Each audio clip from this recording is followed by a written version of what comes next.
আবু লাহাব, আপনার প্রশ্নটা যদি করতেন। আসাদ ভাই, মাসুদ ভাই, দুজনই আমার শুভেচ্ছা জানবেন। আমাকে কি শোনা যাচ্ছে?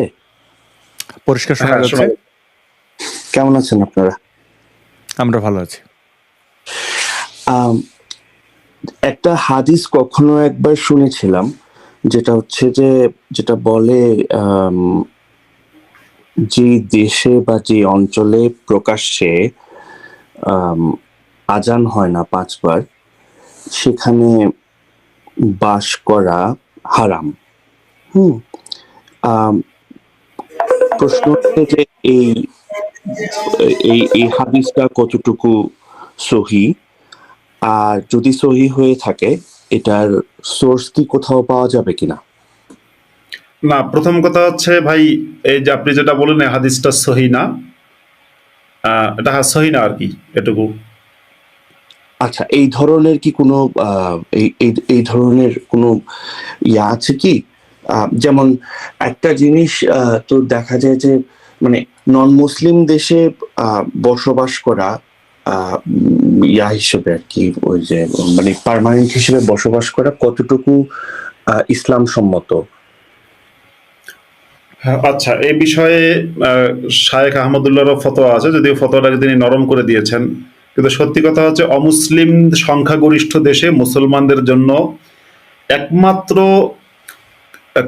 অনেকগুলো শর্ত সাপেক্ষে বসবাস করা জায়েজ আছে, অনেকগুলো শর্ত সাপেক্ষে। সেটা হচ্ছে, একটা শর্ত হচ্ছে সেখানে পার্মানেন্ট থাকা যাবে না, সে দেশে সাময়িকভাবে চাকরি করার জন্য গেছেন, চাকরি করার জন্য গিয়ে আবার পয়সাপাতি রোজগার করে চলে আসবেন, এক।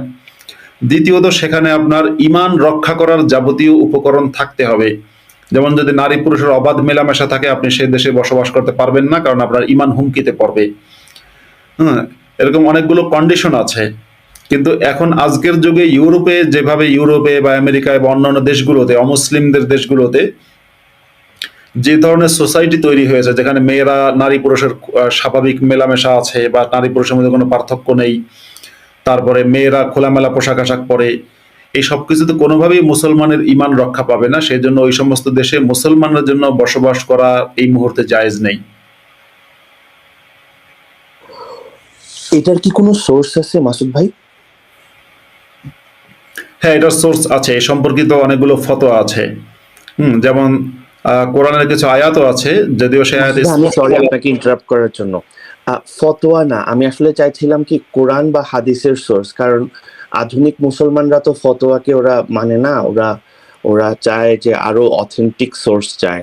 তো আমি ছোটবেলা থেকে আমি সৌদি আরবে বড় হয়েছি, তো যতটুকু আমি জানি বা আমি যতটুকু আমি শুনেছি বা পড়েছি, তো নন মুসলিম দেশে স্থায়ীভাবে বসবাস করা এটা কখনো ইসলাম সম্মত না।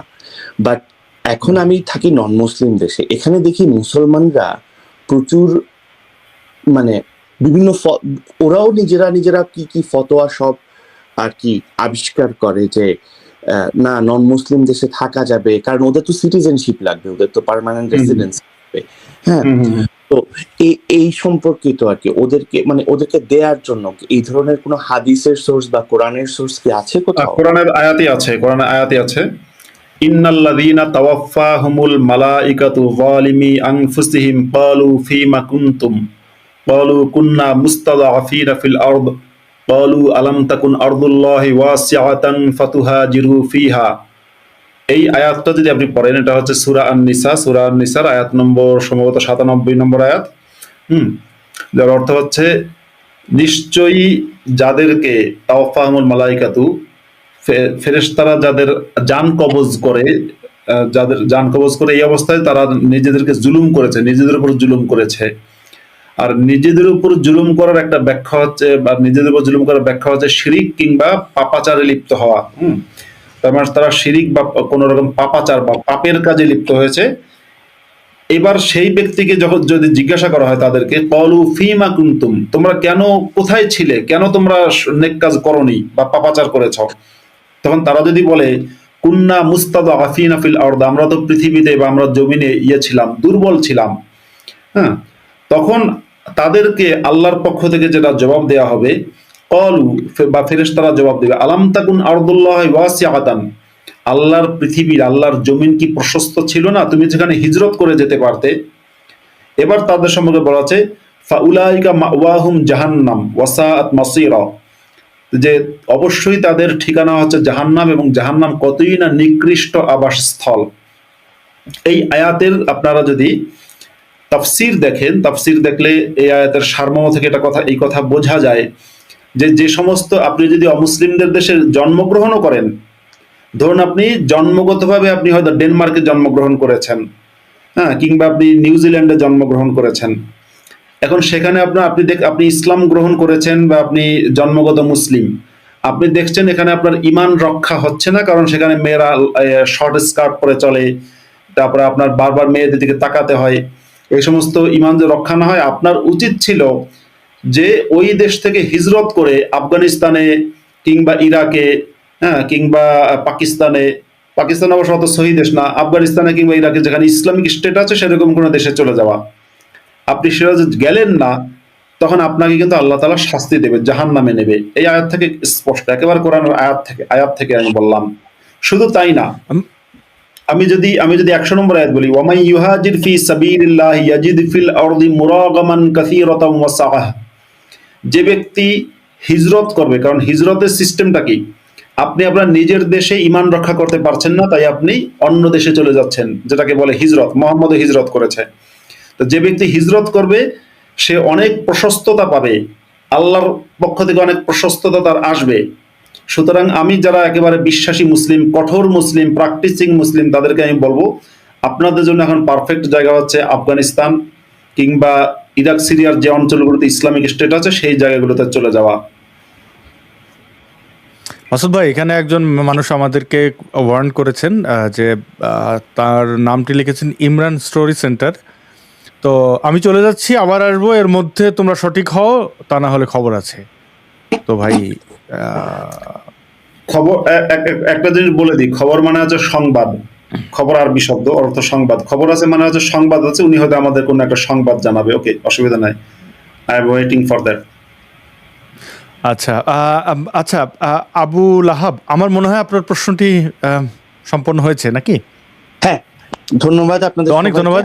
জি, হ্যাঁ, অনেক ধন্যবাদ। আপনি ব্যাকস্টেজ থেকে আপনি যদি মানে ফেসবুক বা ইউটিউবে গিয়ে শোনেন ভালো হয়। জি, নাহিদ মাহমুদ।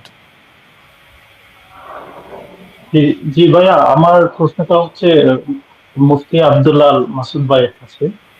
জি জি ভাই, আমাকে শুনতে পাচ্ছেন? হ্যাঁ, শুনতে পাচ্ছি। জি ভাই, এখানে সূরা 9 যে 5 নম্বর আয়াতে বলা হচ্ছে যে অতঃপর যখন নিষিদ্ধ মাসগুলো অতিবাহিত হয়ে যাবে তখন তোমরা মুশরিকদেরকে যেখানে পাও হত্যা করো এবং তাদেরকে পাকড়াও করো, তাদেরকে অবরোধ করো, তাদের প্রতিটি ঘাঁটিতে বসে থাকো। তবে যদি তারা তওবা করে বা সালাত কায়েম করে আর যাকাত দেয় তাহলে তাদের পথ ছেড়ে দাও, নিশ্চয় আল্লাহ বড়ই ক্ষমাশীল, পরম দয়ালু। আমার প্রশ্নটা হচ্ছে, উনি এই যে মুশরিকদেরকে হত্যা করতে বলছেন, উনি আবার ক্ষমাশীল, আবার পরম দয়ালু বলছেন, এটা কি করে ভাই? আমি এটা জানতে চাই আপনার কাছে।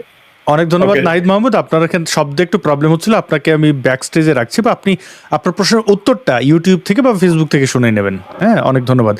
মাসুদ ভাই, আপনি প্রশ্নের উত্তর দিতে পারেন। জি, হ্যাঁ নাহিদ ভাই, আপনি ভালো একটা প্রশ্ন করেছেন। সূরা তওবার 5 নম্বর আয়াত, ফাইযান সালাখাল আশহুরুল হুরুম ফাকতুলুল মুশরিকিনা হাইযু ওয়াজাদতুমুহুম ওয়া খুযুহুম ওয়াহসুরুহুম ওয়াকউদু লাহুম কুল্লা মারসাদ, যার অর্থ হচ্ছে যখন নিষিদ্ধ মাস অতিবাহিত হবে বা নিষিদ্ধ মাস চলে যাবে তখন তোমরা মুশরিকদেরকে, মুশরিক মানে হচ্ছে মূর্তি পূজারী বা প্যাগান, মুশরিকদেরকে যেখানে পাও সেখানে হত্যা করো। আবার এখানে কেউ শাব্দিক অর্থ ধরতে আসবেন না, মুশরিকের শাব্দিক অর্থ কিন্তু আবার হচ্ছে অংশীদার স্থাপনকারী বা অংশীদার সাব্যস্তকারী। ওকে, শাব্দিক অর্থটা বলে দিলাম।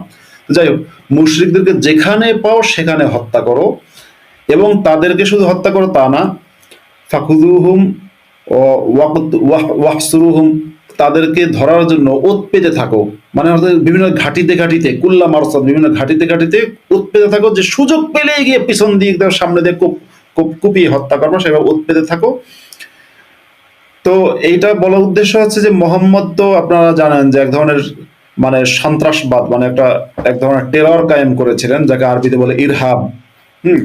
তো এক ধরনের টেরর বা ইরহাব কায়েম করেছিলেন, এবং সেই হিসাবে মোহাম্মদকে বলা ইরহাবিজন বা সন্ত্রাসী।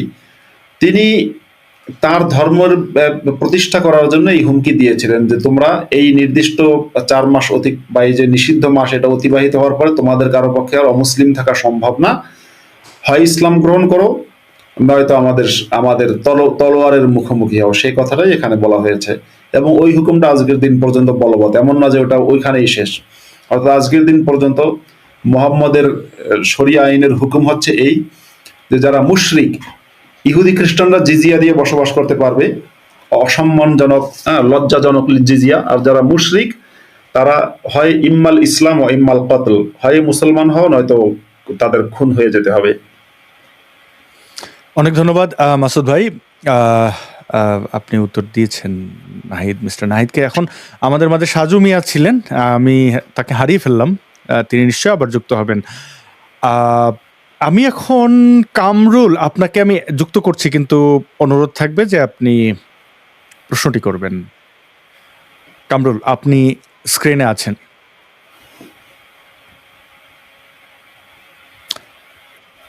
কামরুল, আপনার প্রশ্নটি আমরা পেলাম না, আমরা অন্য গেস্টের কাছে চলে যাই। আমি মানুষ, আপনাকে যুক্ত করা হলো, আপনি আপনার প্রশ্নটি যদি রাখেন। হ্যালো ভাই। জি জি, আপনার প্রশ্ন। জি ভাই, আমাকে শোনা যাচ্ছে? পরিষ্কার। হ্যাঁ, শুনতে পাচ্ছি। আমাকে শোনা যাচ্ছে ভাই? ভাই, আমার প্রশ্নটা হলো ভাই, হ্যাঁ, যে শুনছি। ইসলাম শান্তির ধর্ম, এবং ইসলাম শান্তির ধর্ম, মানে তারা যে ইসলাম শান্তি ধর্ম মানে বলে দাবি করে, যে ধর্ম শব্দটা তো এসেছে ভাই, যারা হিন্দু তারা সংস্কৃত শব্দ থেকে। তো তারা যে এই শব্দটা ব্যবহার করে, তো তাদের কি এতে তাদের ঈমান নষ্ট হবে না?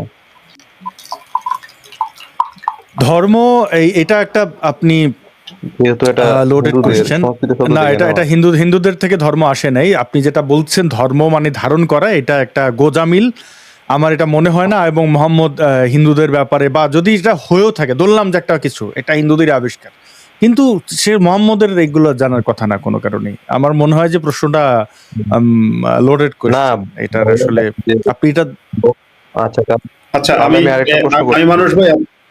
আমি মানুষ ভাই, আপনার প্রশ্নটা আমি বুঝেছি, একটু শুনুন। এই যে বললেন যে ইসলাম শান্তির ধর্ম, ইসলাম শান্তির ধর্ম, এই কথাটা বাংলাদেশের মডারেট মুসলিমরা এবং তাদের দেখাদেখি হুজুররা বলে।